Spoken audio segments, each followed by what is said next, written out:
Hey guys, and welcome back to Storytime with Hollow. We're continuing our reading of Right Where We Belong by Captain Fluke / Will, my friend.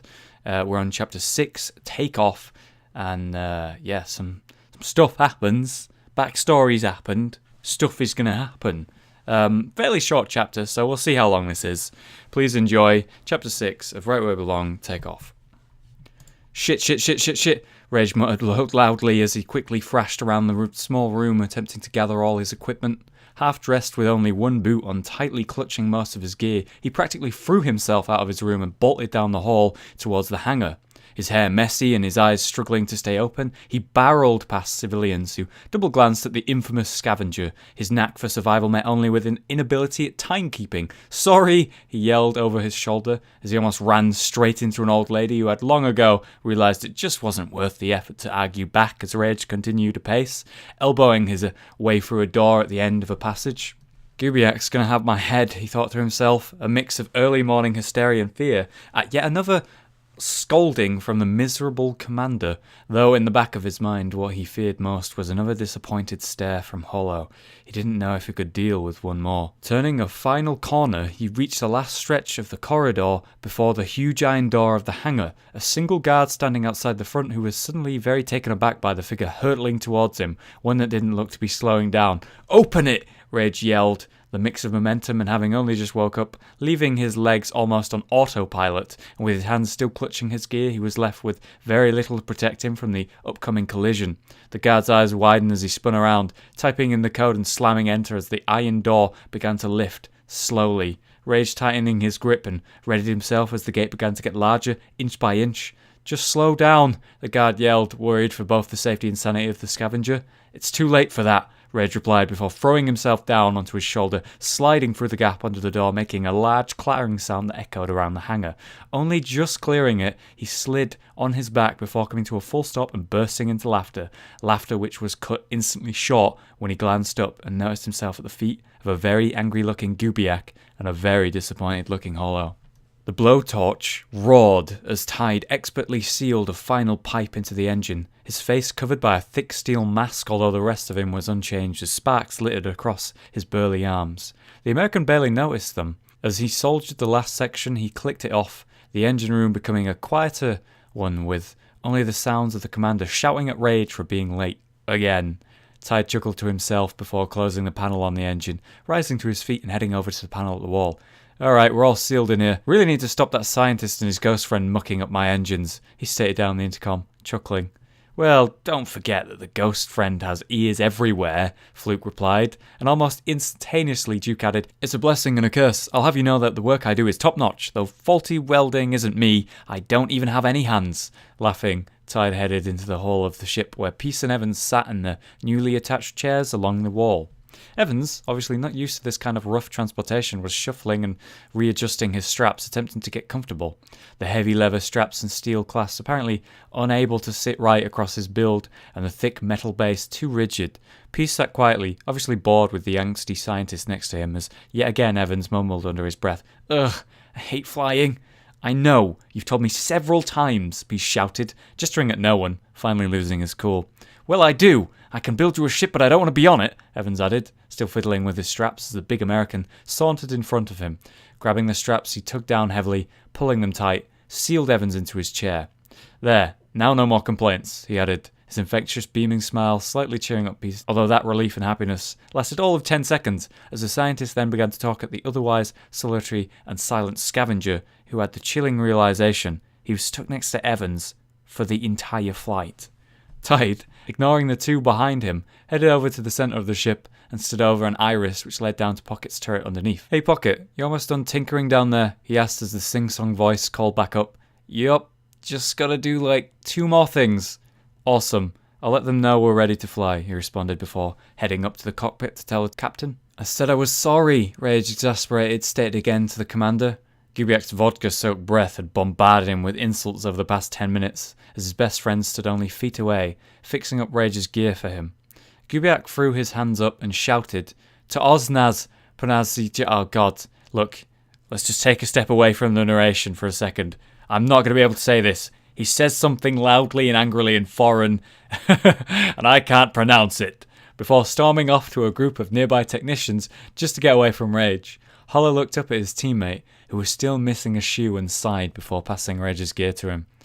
"Man, I wasn't even that late," he stated, taking it out of his friend's hand and equipping himself. "I just slept in like half an hour." "Don't start this with me, man. I really can't be bothered," Hollow interrupted, heading over to Songbird to meet the others. Flinging on his jacket and finally putting on his other shoe, Rage followed up into the ship to join them. Peace, Evans, Hollow and Rage all took their seats along the wall, buckling themselves in the new additions as a wash of relief crossed Peace's face, as the constant irritation of Evans' verbal diarrhea could now be directed at those two as well. Pocket gracefully swung up and out of her turret, the many knickknacks jingling on her jacket and her face and arms covered in oil from tinkering with her turret. Pressing a few keys, it rose out of the ground and she smiled to herself. Tide and Fluke descended from the cockpit, landing heavily on the ground. Tide headed over to a nearby bag before pulling out a towel, which she threw to Pocket, who eagerly snatched it out from the air and began wiping her face. Fluke stepped out into the open hangar, now wearing the new armor Evans had given him. Acting like a metallic exoskeleton, it covered his upper body with a mix of heavy bulletproof pads and metal spokes that would, in Evans' word, hold him together if his ship wasn't. He called across the room. "Hey Gooby, we're ready to fly." The commander turned. His long red coat brilliantly contrasted with the otherwise grey and black surroundings of the hangar. Looking up at the sky captain, who stood at the base of his runway, he paced over, his previous anger at Rage washed away by the weight of the mission that was about to take place. "Everyone's strapped in. We've got the coordinates we need.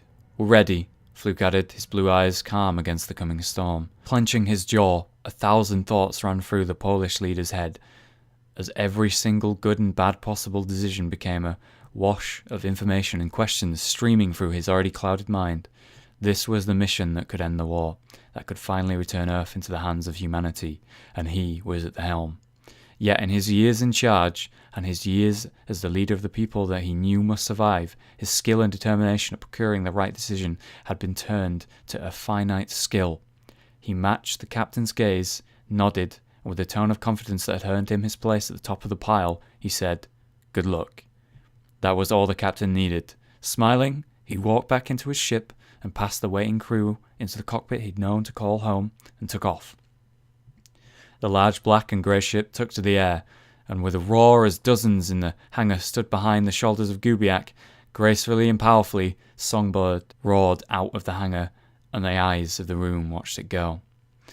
As the ship sailed out and over the Lady Vengeance, large groups of survivors and civilians cheered at the sight that flew over their heads, the symbol that had come to mark down hope, the hope that one day they could reclaim the planet, that one day they can have a future.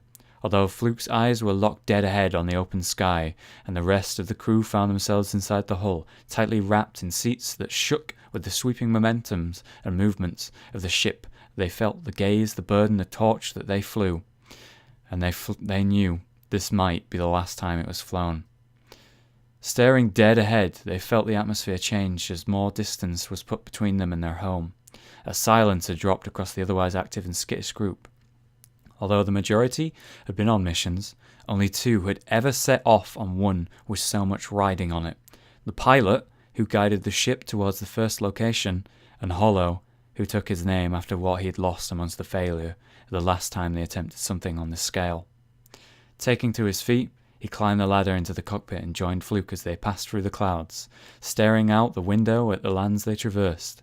As far as the eye could see, a black sheen covered what was once cities and fields, like that the cast away from an old cigarette, ash coated on the earth and left a cracked, black and barren face in its wake.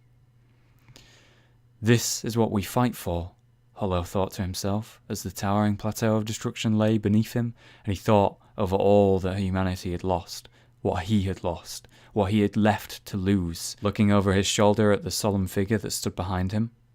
Fluke stated, "This is what they did to us." Unlike that, Hollow's thoughts returned to his otherwise unbreakable mantra of why they do what they do, because of what was done to them. And so, they flew on, ready to land on the ashy surface that they once called home, and if all went to plan, they would again.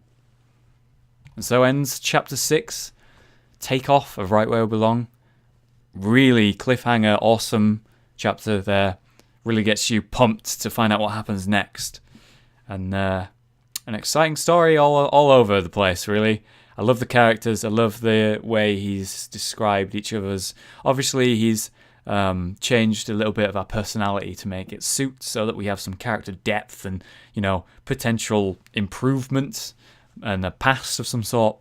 But otherwise, it's really fucking cool. So thank you very much for listening. Hope you enjoy these. Please leave a like if you do. See you next time, guys.